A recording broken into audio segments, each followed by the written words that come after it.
Los milagros de Jesús y la supuesta muerte de Jesús. Digo la supuesta muerte porque en realidad nunca existió. Nunca existió un tal Jesucristo. Son fábulas, son historias inventadas para crear sectas y para engañar a la gente, pero en realidad Jesús nunca existió. Esto es lo que dice mucha gente allá afuera. Todas estas mentalidades tan racionales y tan científicas que dicen que esto no ha pasado, que no existió, incluso cuestionan la figura histórica de Jesús. En el vídeo de hoy te voy a demostrar cómo tú sí puedes, además ya según la ciencia lo han descubierto, y no ahora, hace bastantes años, ahora te hablaré a continuación, de que nosotros creamos nuestra realidad con la mente. Y te voy a demostrar también el por qué los milagros de Jesús y las obras de Jesús que él dijo en la última cena. Las obras o los milagros que yo hice, vosotros también las haréis y aún mayores, les dijo a sus discípulos. Luciano, un escritor sirio que no fue seguidor de Jesús, pero sí testificó en escritos acerca de él. Cornelio Tácito, un historiador romano que tampoco fue seguidor de Jesús. Es que no, estos como eran seguidores estaban metidos en la secta y entonces hablaban de él cosas que no. No. Cornelio Tácito, historiador romano, también narró en sus libros acerca de la existencia de un tal Jesús de Nazaret que obraba milagros. Suetonio, otro historiador romano, al igual que Tácito, también testificó, y no seguidor de Jesús, también testificó acerca de Jesús y sus obras. Flavio Josefo, un famoso historiador judío, por tanto no seguidor de Jesús, porque los judíos no dicen que Jesús fuera el Mesías, al contrario. Entonces, también testificó en sus obras acerca de Jesús de Nazaret. Justino Mártir, que era un pagano, no era seguidor de Jesús, luego se convirtió, pero también testificó acerca de ese tal Jesús y luego se convirtió porque vio que realmente el nazareno obraba milagros. Para saber si Jesús existió o no, primero tienes que documentarte. Y luego ver cómo, ya no te digo que mires, estudies los evangelios, que evidentemente están escritos por seguidores de Jesús y pueden tener un halo de fanatismo. Te digo que mires a gente que no era seguidora de Jesús, que históricamente ha relatado en sus libros acerca de ese tal Jesús de Nazaret que obraba milagros. Y por cierto, es que Flavio Josefo, el historiador judío, que, insisto, no aceptan a Jesús como el Mesías, no lo aceptan como un obrador de milagros, no aceptan como nada, pero Flavio Josefo sí escribió que un tal Poncio Pilato ordenó matar a Jesús de Nazaret, que lo crucificaron y que resucitó al tercer día. Y esto está escrito por Flavio Josefo, un historiador judío que no creía en Jesús de Nazaret, pero narraba lo que él veía en esa época. Los haters indocumentados dicen, es que es increíble que los seguidores de Jesús, los evangelistas, se llamen Mateo, Pedro, Juan, Marcos y que no tengan nombres de la época. Bueno, es que esos nombres en realidad están traducidos. Es increíble que la gente no entienda que para que las cosas puedan llegar a todo el planeta, que tengamos que poner nombres que sean más afines a lo que nosotros conocemos. Fíjate, en arameo, Jesús se pronuncia Yeshua bar Yosefet. Pedro es Kefas. Juan es Yohanan. Mateo es Matikia o Matikiahu. Tomás es prácticamente lo mismo, Tomás.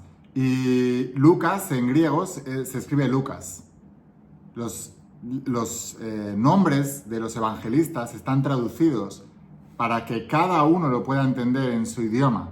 Porque no es importante el mensajero, es importante el mensaje. Y fíjate, si se llegan a querer inventar los nombres, inventar las cosas para que la gente lo creyera más, no hubieran dicho, como se dice en el Evangelio de Mateo o en el Evangelio de Juan, que Jesús murió y resucitó al tercer día y que los primeros testigos de la resurrección de Jesús fueron un grupo de mujeres.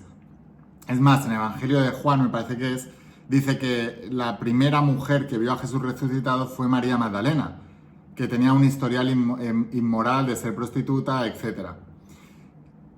En una situación, en un momento de la historia donde había un patriarcado judío muy, muy grande, donde la mujer prácticamente no tenía ni voz ni voto, y cualquier testificación de una mujer no se iba a dar como válida porque eran nada y menos, si alguien se llega a querer inventar la historia, en lugar de decir que lo vio una mujer, María Magdalena, encima una prostituta, que Jesús había resucitado, hubieran dicho que lo hubiera visto pues, el hombre más importante de su época, con más títulos y con más autoridad, y entonces todo el mundo lo hubiera creído, ¿no? Entonces, la razón, uno de los aspectos por los que eso es real, es porque no han querido quedar bien con la gente, sino que han sido fieles a la verdad de lo que pasó en ese momento. Fíjate, el propio historiador Flavio Josefo, el historiador judío que te nombraba antes, dijo: pero no se admitirá el testimonio de las mujeres por la frivolidad y la temeridad propias de su sexo. Así pensaban en esa época. Entonces, son fieles a la verdad contando lo que pasó de verdad. Mira, vete a la Biblia y coge el Evangelio de Juan del versículo 30 al 31 y dice, capítulo 20, Juan 20, versículo 30 al 31, dice: hizo además Jesús muchas otras señales en presencia de sus discípulos, las cuales no están escritas en este libro. Pero estas se han escrito para que creáis que Jesús es el Cristo, el Hijo de Dios, y para que creyendo tengáis vida en su nombre. O sea que aparte de los milagros de Jesús que se relatan en los evangelios, hizo muchísimas más obras que no se relatan ahí. Porque mucha gente dice, no, es que hizo milagros contados. No, te han puesto 4 o 5, pero es que ha hecho miles. Jesús, escucha esto por favor con atención, para todos los escépticos, los haters, los que viven una vida gris, porque no conocer estos principios es que no solamente, si ya no es una cuestión de tener razón o no tener razón, es una cuestión de que, no te digo ya creer, saber que Jesús existió y que los milagros de Jesús son reales y que son posibles y que ahora en unos minutos te voy a contar cómo la ciencia ya lo avala y no han descubierto ni un 0,1% de lo que podemos llegar a hacer, y el día que se descubra se van a caer todas las multinacionales y todas las historias porque vamos a tener un poder inmenso, quizás por eso no quiere que lo tengamos, es el siguiente: Jesús es la persona más documentada de la historia. Entonces, ya no se trata de creer en él, se trata de saber que existió y que los milagros son reales, y como te digo, es una cosa que te beneficia, porque te da un poder y te da una libertad que de otra manera no tienes. No creer que tú puedas crear tu propia vida, no creer que tienes ese poder, creer que con la muerte se acaba todo también, no creer en la vida después de la muerte, que son los dos mensajes principales de Jesús. Tú puedes crear tu propia vida y la creas tú según tu fe, no dependes de nadie más, y la muerte no es el final, no existe. Y por no creer en esto, y no crees porque están indocumentados, literalmente, porque si se documentan un poco creerían, porque ya hay suficiente evidencia como para demostrarlo, y básicamente ni siquiera necesitas evidencia, solo tienes que probarlo. Por eso yo siempre os digo que no me creas, compruébalo.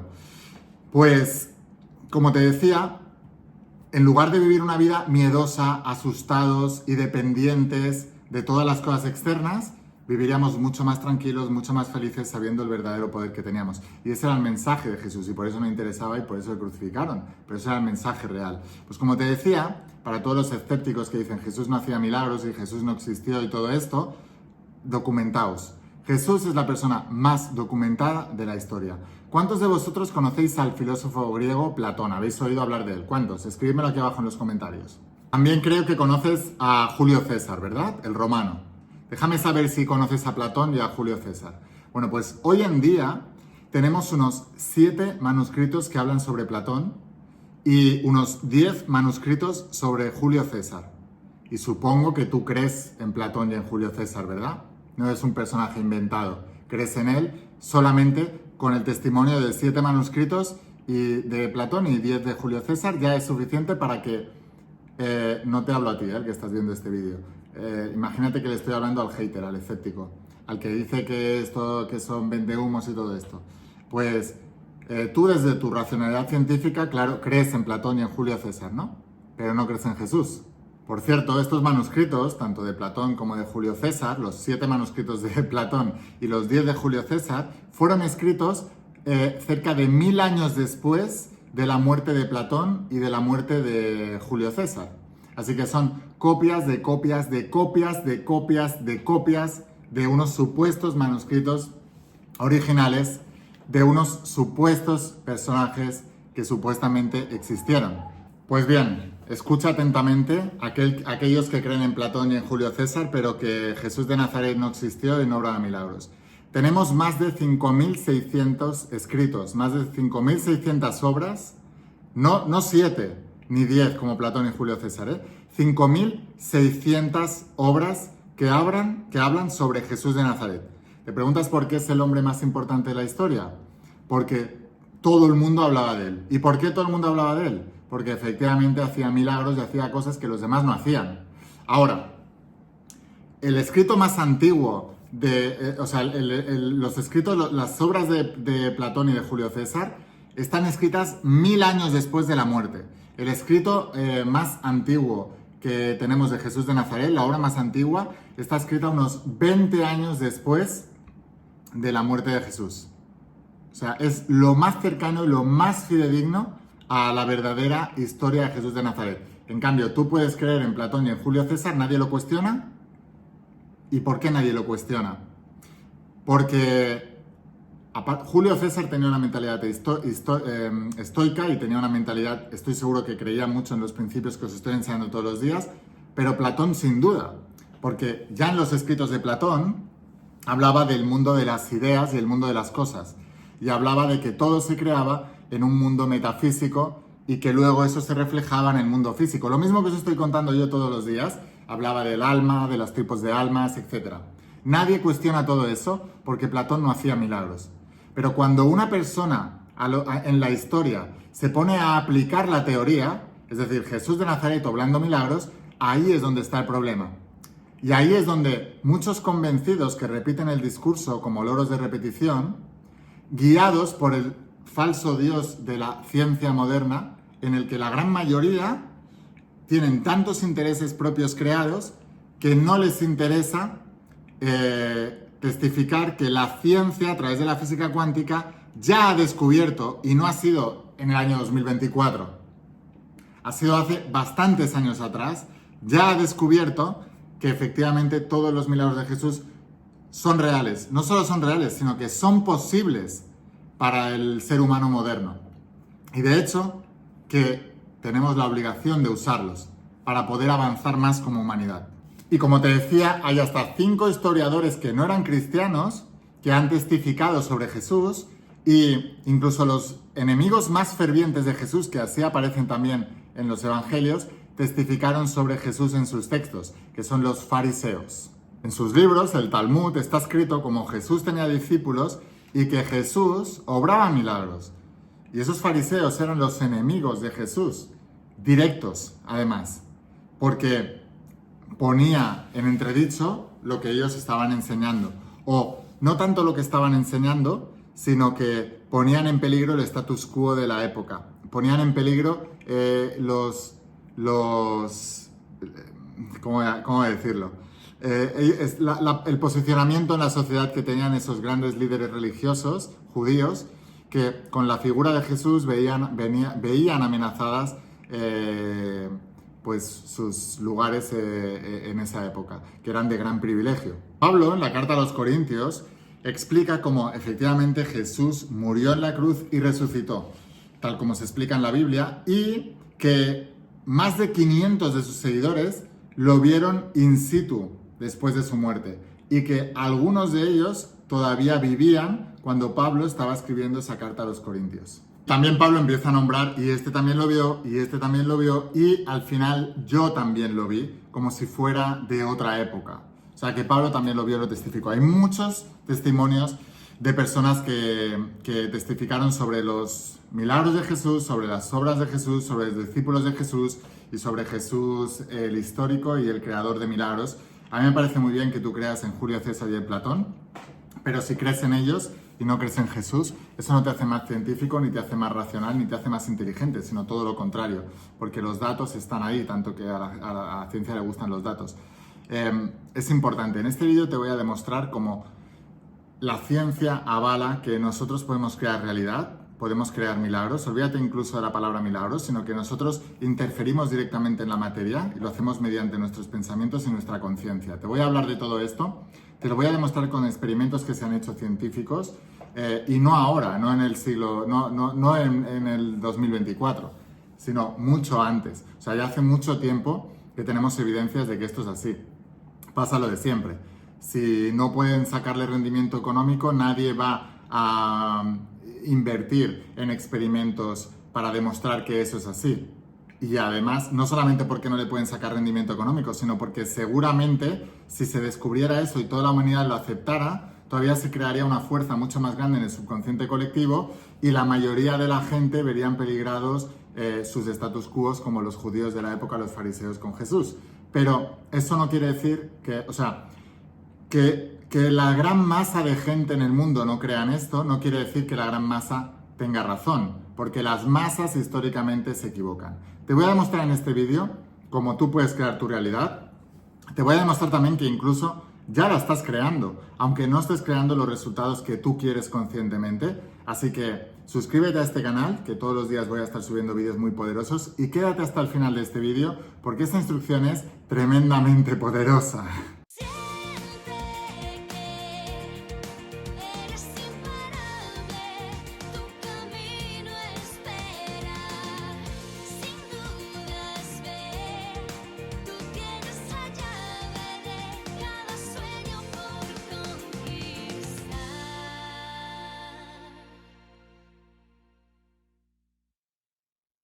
Hola almas imparables, ¿qué tal? ¿Cómo estáis? Espero que estés pasando un día espectacular, que estés brillando, creciendo, expandiéndote, llevando tu vida a un siguiente nivel. Vamos a seguir trabajando con todos los principios que te enseño en mi máster de la mente maestra. Si quieres aprender más y sumergirte más en todos estos principios, en el máster de la mente maestra lo tienes todo lo que te acabo de explicar sobre Jesús de Nazaret, todo eso lo tienes en el máster de la mente maestra, porque hay un módulo donde hablo del metafísico que se conoce como Jesús de Nazaret. Te voy a dejar aquí abajo el enlace a la página web y vamos a hablar de cómo la ciencia ya ha demostrado que tú puedes crear tu realidad. Te lo voy a demostrar primero con un experimento que se hizo sobre el ADN. Déjame que coja mi pizarra y te lo voy a dibujar y te lo voy a demostrar y te voy a enseñar cómo nosotros podemos influenciar en el ADN, y te voy a explicar por qué es tan importante el influenciar en el ADN.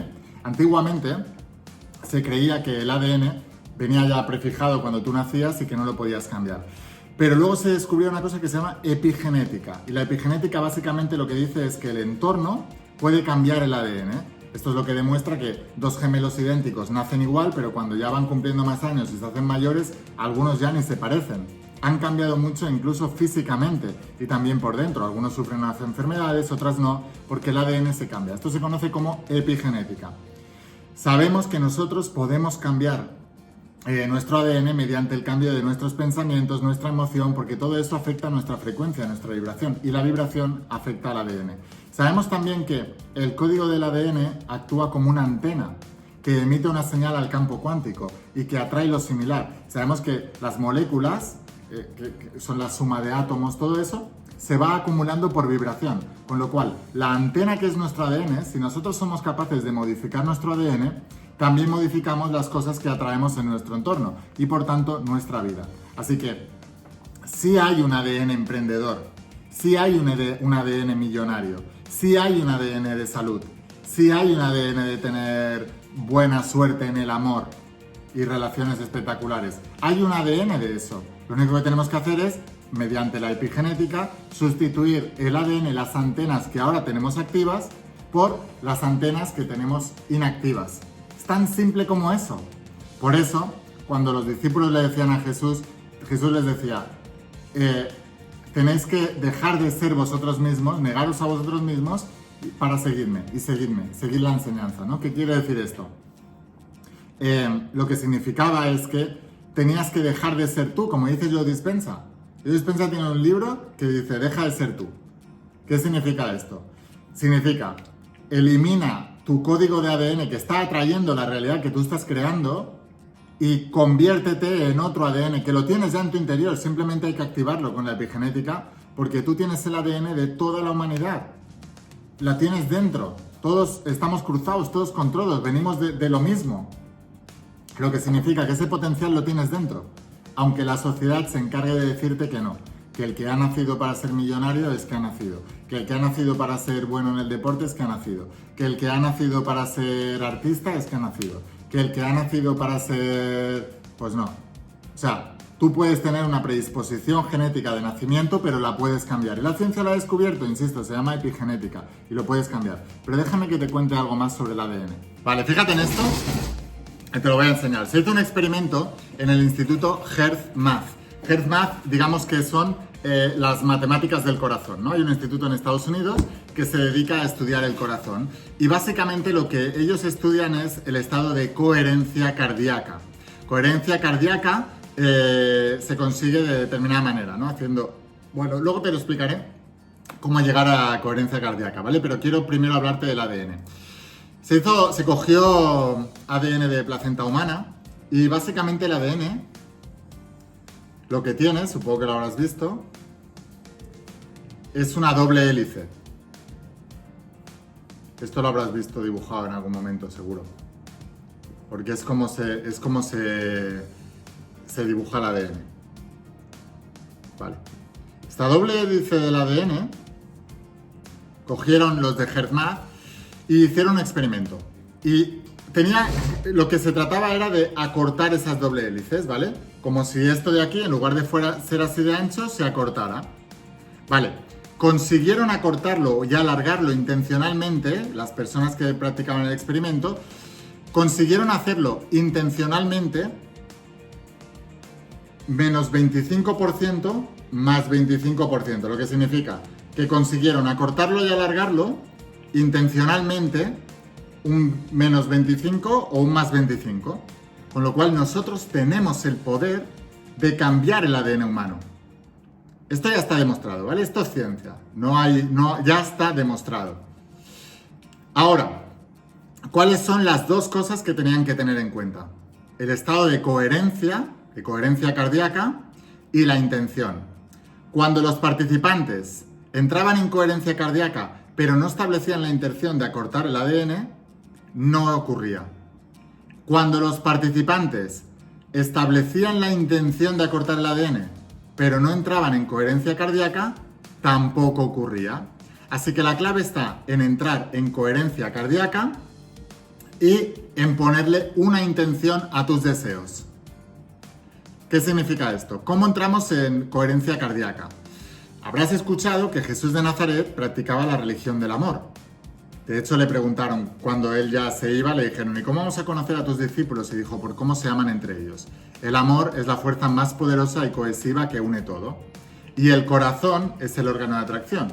Emite una señal electromagnética infinitamente más grande y superior que el cerebro. Con lo cual, aunque la ciencia históricamente ha creído y ha hecho creer a la gente que el cerebro era el órgano más importante, en realidad es el corazón. El corazón es el órgano que materializa. Por eso se habla del Sagrado Corazón de Jesús y hay muchas veces que se representa así, ¿no? ¿Por qué?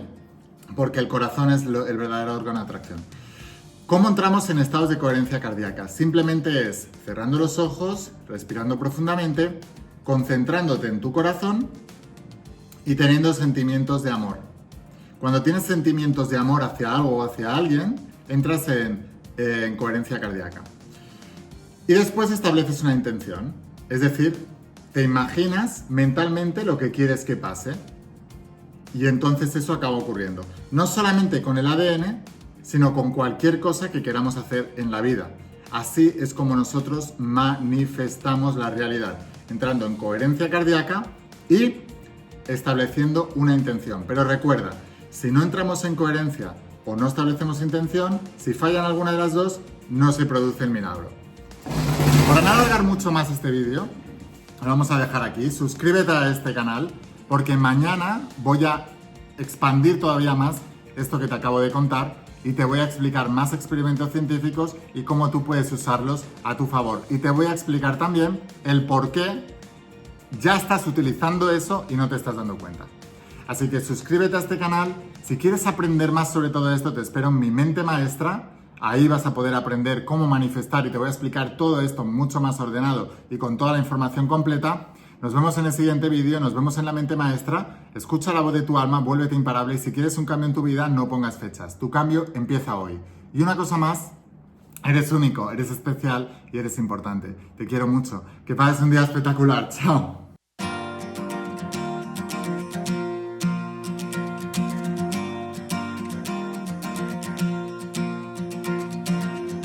¿Cuántas veces has dudado al caminar? ¿Cuántos sueños buscaste a lo ancho del mar? Hoy no está